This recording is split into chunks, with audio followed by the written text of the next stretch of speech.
What is going on, guys? At TalkNorwichCity here. Just here quickly to introduce the video that you're about to see. Basically, it's a fan interview that would normally be uploaded onto TheCarrowCrowd, but I know I've got a lot of new subscribers since I last done this. So if you want to see fan interviews after every single home game, go and subscribe to TheCarrowCrowd. You'll see what the videos are like.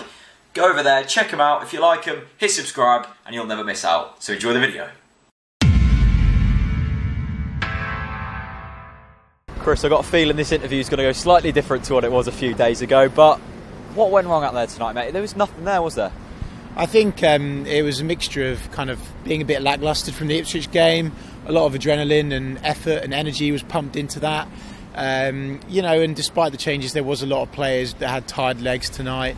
But to be fair, credit to Malky, credit to Wigan. They executed their game plan to absolute perfection. They came here for a draw. They came away with a win. It was pretty clear to see that as soon as they scored that goal, they were going to shut up shop. They didn't. We just struggled to break them down. Credit to them. There was no rhythm in the game. Would you say that was down to the referees constantly blowing up for fouls, constantly sort of not really dealing with their time wasting as efficiently as he could have done? Would you say that's down to the ref? Yeah, I mean, I wouldn't normally blame a referee, and I think it's pretty cheap to blame refs for losses. But in this case, there was kind of at least 5, 6, even 7 decisions that were blatant Norwich way.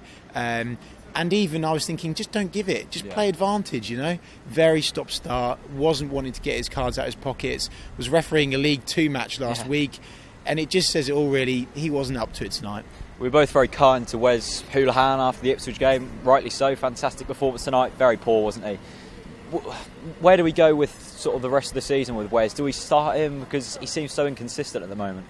I think it depends on the type of game, you know. I think today was a very physical one. So I actually agree with Wes sitting on the bench for it. I would have definitely played my most physical XI. Yeah, we did the best that we could considering the circumstances, and I do believe we'll go to Millwall and we'll win the game. I think two sort of key players that we really missed tonight was Tete and Graben.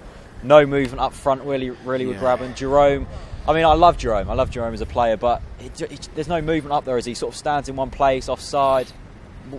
Are they sort of two players you really want to see in the team? Yeah, I mean, but in fairness to Alex Neil, they really needed a rest. We don't want to burn out our top players. We do need to give them rest. I actually thought tonight, to be honest with you, that Bradley Johnson wasn't as good as he has been because of the fact that he's been playing so well, so hard every single week. We're going to have to rest these players at some stage. We've basically played 3 games in a week, really, with the Ipswich game. So it's hard. It's hard. It was very much like Charlton tonight, wasn't it? They only had, I think, 1 shot on target, a fantastic finish. We had so much possession and just couldn't do anything with it. I mean, what would you say? Was it tempo or movement out there? I think it was tempo. I think it was flow. I think it was just general energy. I think we were lacking creativity in midfield. And also defence as well. We were always playing it via the right-hand side. Let's stick it on the left. Let's go through Redmond. Let's give him a go.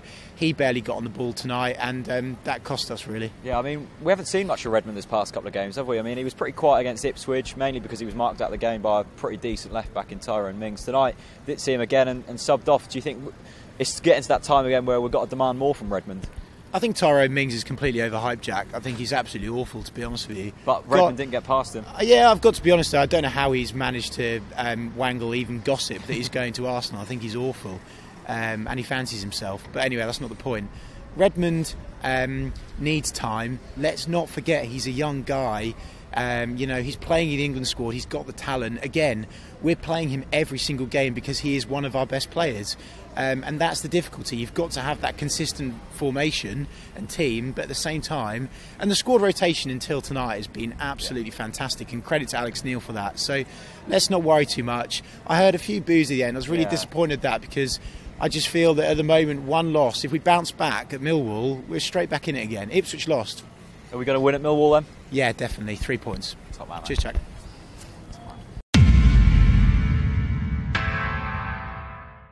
So I hope you enjoyed that video. If you did like it, like I said, go over to TheCarrowCrowd, hit subscribe, and you'll never miss out on a fan interview from every single home game. So, thanks for watching, and peace out.